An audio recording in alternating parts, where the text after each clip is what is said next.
আসসালামু আলাইকুম, সবাই কেমন আছেন? আশা করি আপনারা ভালো আছেন আর স্বাগতম আপনাদেরকে নতুন আরেকটি এপিসোডে। আমি আজকের এই ভিডিওটা করব বলে মানে কাজের সুযোগই পাইনি সারাটা দিনে। ঠিক আছে? সো এই ভিডিওটা এখন করছি। জানেনই আমার এটা রুম।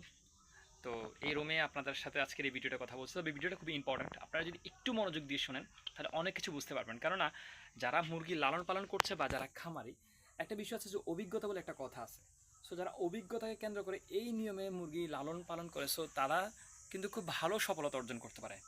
আজকে যে বিষয়টা আমি কথা বলবো, মুরগির স্থানান্তর করে পালন করা, অর্থাৎ মুরগির জায়গা পরিবর্তন করে আপনি পালন করা। কি বিষয়টা বুঝেন নাই? ঠিক আছে, আমি ক্লিয়ার করছি বিষয়টা। দেখেন, বিষয়টা হচ্ছে আহ, ধরেন আপনার 1000 মুরগির শেড আছে একটা। ঠিক আছে, যদি আপনার সম্ভব হয়ে থাকে বা যদি আপনার দুটো শেড হয়, তাহলে আপনি একটা শেডে ব্রুডিং করবেন। একটা শেডে ব্রুডিং ধরেন আপনি 1000 মুরগি লালন পালন করেন। আপনি একটা শেডে, যেটা একটু ছোট হয় বা যেটাতে কোনো ধরনের ইয়ে থাকে, আপনি একটা শেডে ব্রুডিং করবেন 1000 মুরগি। ব্রুডিং করার পর আপনি ঠিক, যেহেতু আপনি 30 দিন মুরগিটা লালন পালন করবেন, ঠিক তার 15 দিন পরে এই মুরগিগুলোকে এই ব্রুডিং শেড থেকে আপনি নিয়ে অন্য শেড, যেটা আরেকটা শেড আছে মেইন শেড, সেখানে আপনি ট্রান্সফার করবেন। বা আপনার যদি দুইটা শেড থাকে, একটাতে ব্রোডিং করবেন, ব্রোডিং করার পরে সেটা স্থানান্তর করবেন। উপকারটা কি সেটা ভিডিওতে বলছি, এজন্য আপনাকে ভিডিওটা শেষ পর্যন্ত দেখতে হবে। আচ্ছা, বিষয়টা হচ্ছে আপনি যদি, আপনার যদি দুটো শেড থাকে, তাহলে ওই ক্ষেত্রে আপনি যখন বাচ্চাটা স্থানান্তর করবেন, 15 দিন পর্যন্ত আপনার বাচ্চাগুলো এই খামারে ব্রুডিংয়ে ছিল। এখানে জীবাণুরা আস্তে আস্তে বাসা বাঁধতে শুরু করেছে। আপনি আসছেন বিভিন্ন সময়, জীবাণু ধরেন আরও আক্রমণ হয়েছে, খামারটা ব্যবহৃত হয়েছে। তো এই জিনিসটা একটু রিস্কের মধ্যে চলে যায়, যেহেতু ব্রয়লার খুবই একটু নাজুক একটা প্রাণী। হ্যাঁ, এটা ব্যবসাটা খুবই রিস্ক একটা ব্যবসা। তো এই ক্ষেত্রে যেটা ভালো হয় বা অভিজ্ঞ এক্সপিরিয়েন্স যে খামারিগুলো তারা যে জিনিসটা করে থাকে, ওনারা প্রথমে একটা শেডে আপনার 1000 মুরগি ব্রুডিং করে। এরপরে 15 দিন বয়স হয়ে গেলে এই বাচ্চাগুলোকে, অলরেডি তো দুইটা ভ্যাকসিন শেষ, 15 দিনের আগে দুইটা ভ্যাকসিন শেষ, 18 দিনের মধ্যে 3টা হয়, তাহলে দুইটা ভ্যাকসিন শেষ, ভ্যাকসিনও এখানে দেওয়া শেষ।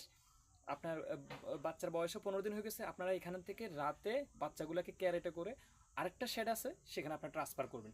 ট্রান্সফার করার আগে ওই শেডটাকে অবশ্যই একদম ধুয়ে মুছে স্প্রে করে চুন মেরে, তারপরে আপনার টোটালি জীবাণুনাশক স্প্রে দিয়ে ঘরটাকে রেডি করে পাত্রগুলো বিছে রাখবেন, ইট দিয়ে রাখবেন, লিটারগুলো বিছা রাখবেন, লাইটের সব ঠিক রাখবেন, মানে টোটালি একটা প্রস্তুতি, একটা শেড, মানে ওটা যাতে ওরকম আপনারা রেডি রাখবেন ওখানে। ঠিক আছে, শুধু বাচ্চাগুলো এনে রাখবেন, খাবার পানি আগে দিয়ে দিবেন।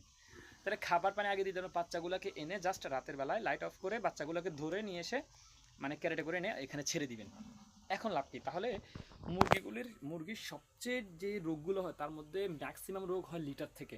তাহলে ওখানে যে লিটারগুলি আছে ওগুলো কিন্তু আর এখানে ব্যবহার হচ্ছে না। তার মানে এখানে সম্পূর্ণ নতুন লিটার, সম্পূর্ণ একটা নতুন পরিবেশ, এখানে এরা থাকবে আর 15 দিন।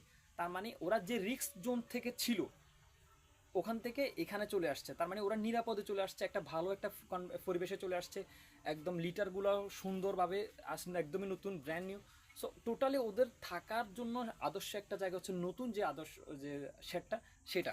তাহলে এই ক্ষেত্রে আপনি যখন এখানে ট্রান্সফার করে নিয়ে যাবেন, ওরা সম্পূর্ণ ভালো থাকবে। আর যদি মুরগি অসুস্থ থাকে, সুস্থ হয়ে যাবে দ্রুত।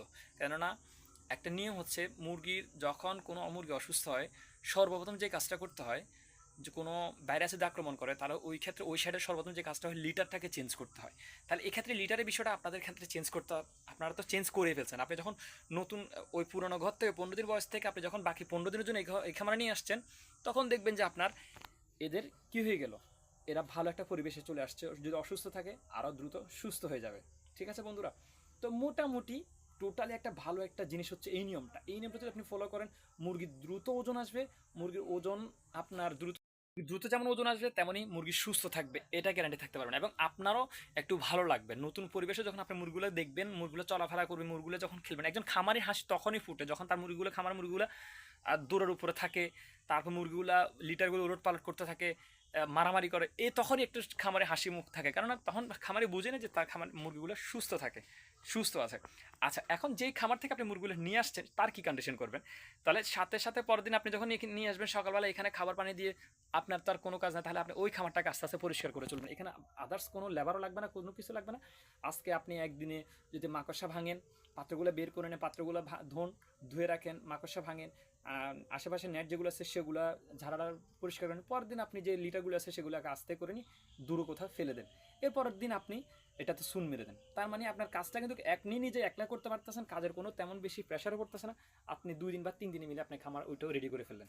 তার মানে ওইটা যখন চুন টুন মারা একদম রেডি করে ফেললেন, এই যেই বড় মুরগিগুলো আছে, এই বড় মুরগিগুলোর যখন বয়স 25 দিন হবে, আবারও বলছি যখন 25 দিন হবে, তা আপনি আপনি ওই খামারে, যে খামারটা থেকে আপনি বাচ্চা এখানে নিয়ে গেছেন ওই খামারটাতে আপনি আবার বাচ্চাও তুলে ফেলেন।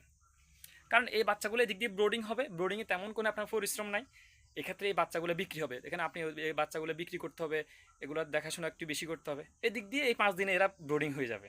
ঠিক আছে, তার মানে বাচ্চাগুলার মানে যে একটা 30 দিনে যদি একটা খামারে থাকে, খামারে বিভিন্ন ধরনের জীবাণু আস্তে আস্তে বাসা বাঁধে, লিটারগুলো আরও দ্রুত নষ্ট হতে থাকে, মোটামুটি অনেক ঝাঁঝামেলা হয়ে থাকে। তো প্রিয় বন্ধুরা, আসলে কি বলবো, বিদ্যুৎ চলে গেছে। ভালো থাকবেন, আমি পরবর্তীতে না অন্য কোনো ভিডিওতে এটা নিয়ে আরও বিশ্লেষণ আলোচনা করব। আসসালামু আলাইকুম।